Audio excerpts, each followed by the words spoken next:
pas une question piège. Comment jugez-vous, on va dire, l'irruption ou la participation de l'ex-président de la République dans la campagne des démocrates, par exemple, même s'il n'y a pas encore de prise de parole officielle, mais pour le moins, les ténors de ce parti l'agitent un peu partout. Est-ce que... ça vous amuse ou ça vous effraie dans le camp présidentiel? Bon, je crois que malgré cela, il vous arrive de mettre en doute la réalité démocratique dans notre pays. Je ne dirais pas que c'est un has-been, parce que quoique has-been, il aspire à être présent sur le terrain, ainsi que chacun a pu l'observer depuis au moins 2017, 2018, 2019. C'est son choix. Mais nous avons été suffisamment édifiés ici, les Béninois aussi, sur la politique de M. Boniaï, sur sa façon de nous gouverner. Nous avons été suffisamment édifiés. Et j'ai la conviction que si, avant lui, et davantage en son temps, certaines réformes avaient osé être faites, certains choix majeurs de politique avaient osé être faits, nous n'aurions pas vécu le début de mandat du président Patrice Talon en considérant que c'était si dur parce que nous aurions été habitués déjà un peu plus aux efforts. Et c'est pour ça que tout à l'heure, dans la dialectique, je parlais de la rigueur qui produit des résultats au laxisme qui n'en produisait pas. Je ne veux pas remuer de couteau dans la plaie, mais chacun peut se souvenir ici que nous avons déjà vécu des années où un président de la République n'était jamais au courant de ce que faisait son gouvernement dès lors qu'une décision suscitait des critiques dans l'opposition.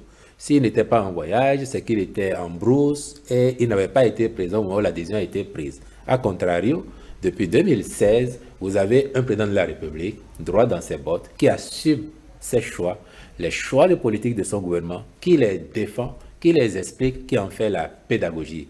Ce me semble être là une marque évidente de sens de responsabilité et de respect pour les Béninois qui lui ont fait confiance, parce que quand les Béninois ont fait confiance à un dirigeant, c'est parce qu'ils attendent de lui qu'il pose des actes. Même si pour lui-même, c'est douloureux sur l'instant, même s'il est incompris sur l'instant, mais chaque fois qu'il est convaincu que c'est ce qu'il y a de bon à faire pour que la République progresse, pour que, a posteriori, chaque Béninoise et chaque Béninois en tire des dividendes, il le fait, il avance au péril de ses propres intérêts immédiats, mais il le fait en étant convaincu que c'est ce qu'il y a de bon à faire pour la République et chacun peut observer combien le président il s'investit sans compter.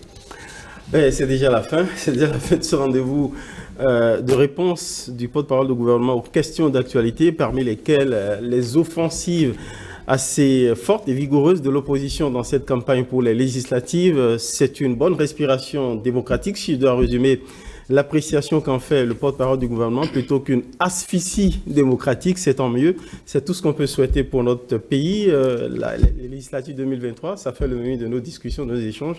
D'autres questions aussi comme le hautement social, les bonnes annonces, les bonnes perspectives pour les personnes vivant avec un handicap. Voilà, c'était le menu de ce rendez-vous du porte-parole face aux questions d'actualité. Merci à vous d'être venus pour cet exercice. Merci. Merci, Osias. Merci. Bien sûr.